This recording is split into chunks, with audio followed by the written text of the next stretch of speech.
طيب يا أخي من الصباح ما أكلنا حاجة يا أخي. ما تشوف جازف لنا حاجة من برا. والله أنا جعان موت، لكن الموت البرة ده ما في مجازفات معاه. يا زول لازم واحد فينا يمشي يتصرف يشوف لنا أكل من أي مكان. يا زول أنا ما قايم من محلي ده، قوم أنت. أقول لك يا طيب نعمل قرعة بالفارق بتاع الكلاش ده، ولو حظك النحس وقعك في اليد الفاضية تتخارج تجيب لنا الأكل. اختار يا طيب، دار اليمين ولا دار الشمال؟ يا بانقة، أنا عندي حساسية من الرصاص، لا دار يمين ولا دار شمال. والله حلوة دي، حساسية من الرصاص ومنو البدور الرصاص، كلنا عندنا حساسية.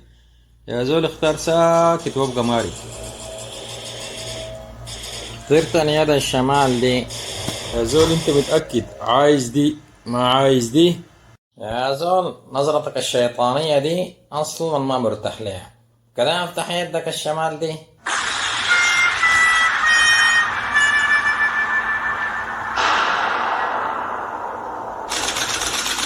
يدك التانية دي شكلها فاضية برضو، كده افتح علي السعدي.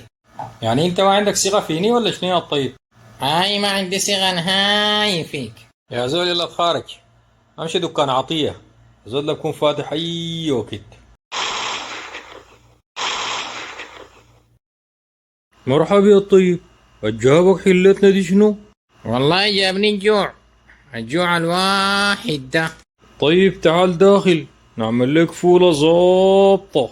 لا لا لا، أنا عايز أتخارج سريع قبل تضلم علي. الدكاكين اللي عندكم ما شغالة؟ والوضع كيف عندكم؟ يا زول الحالة عندنا ام بي سي اكشن بس، رصاص وبلتقيل، وما في ولا دكان شغال ولا مطعم شغال. الحمد لله حلتنا هنا ما في أي مشاكل فيها.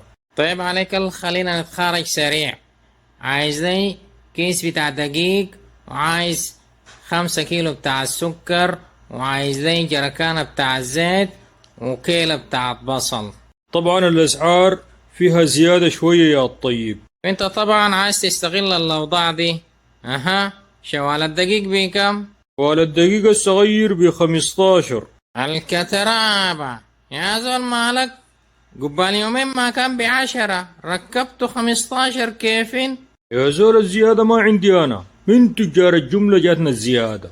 ما يهب ضغطك القديمة ذاتها، بتين جبت لك بضاعة جديدة. يا الطيب عاجبك شيل، ما عاجبك اتخارج، أنا ذاتي عايز أقفل ماشي أنوم. والله ما عاجبني، لكن اعمل شنو؟ حكم القوي على الضعيف. اسمع هنا يا الطيب، قروشك حاضرة، ما بدينك جنيه واحد لبكرة. الله يستر، رصاص وكمان معاه نقص. هو يا زول شوال ده شايل فيه شنو؟ شوال شنو؟ ياتو ده وينو ده ياتو منو؟ يا زول الشوال في ظهرك ده دار تمثل لنا مجنون انت؟ يا الشوال ده فيه دقيق وسكر وحاجات اكل. نزل الشوال ده وطلع التلفون وجيب محفظتك. محفظة ما عندي، لكن هاك الموبايل شيله كله. ريبيكا ريبيكا انا حرامي بتاع ريبيكا. اظن طلع التلفون التاني سريع. والله ما عندي حاجة، حتى الكل ده ذاته انا شايله بالدين، هندا فتشوني. يا جنجو عليك الله تصرف مع الزول ده، تفضل لي زمني سايع. طلع جيوبك دي برا وارفع جلابيتك دي فوق. عندي والله ما عندي اي حاجة يا جماعة، والله ما عندي حاجة. نزل الله لا كسبك يا اخ، ده حالتك صعبة انت والله. طيب ما تخلوني امشي يا جماعة، ابوي مرة كبيرة وقاعدة في البيت منتظراني. ابوك مرة كبيرة؟ كيف الكلام ده؟ يا جنجو خليه يرقص رقصة العروس ويتخارج، وكد ما مستفيدين منه حاجة، خلينا نضحك شوية. يا جماعة شيلوا الدقيق حقي ده وعفوني من الرقيص. يا زول ترقص ولا طينك بالجب ده.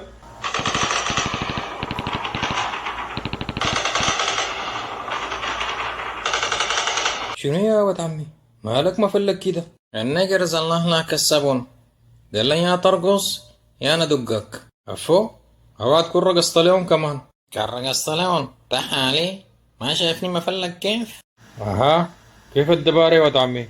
تتخارج نمشي الحلة؟ يا بنك هوي الموت واحد، كان في الحلة ولا كان قعدنا هنا؟ خلينا قاعدين قبلنا نشوف اخرتها شنو. يا زول هوي، فصاحتك وكلامك ده ما بياكلك عيش مع القنابل دي. انا مشتت الحله، اقعد انت براك هنا.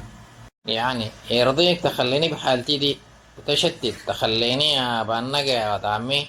يا بشر هوي، بطل لي كلامك الضارب ده. انا لسه بشوف لي عربيه وبرميك فوقه ونتوكل نمشي الحله. خلاص بمشي معاك، بس نشيل الكيس بتاعنا ده بتاع الدقيق ده ما نخلي ورانا. ايوه كده، انت الطيب اللي بعرفه. بطل لي شغل الحماسه بتاعك ده. تلقاك رقصت للنقرز اما انكر عينك ديل يتزلطوا.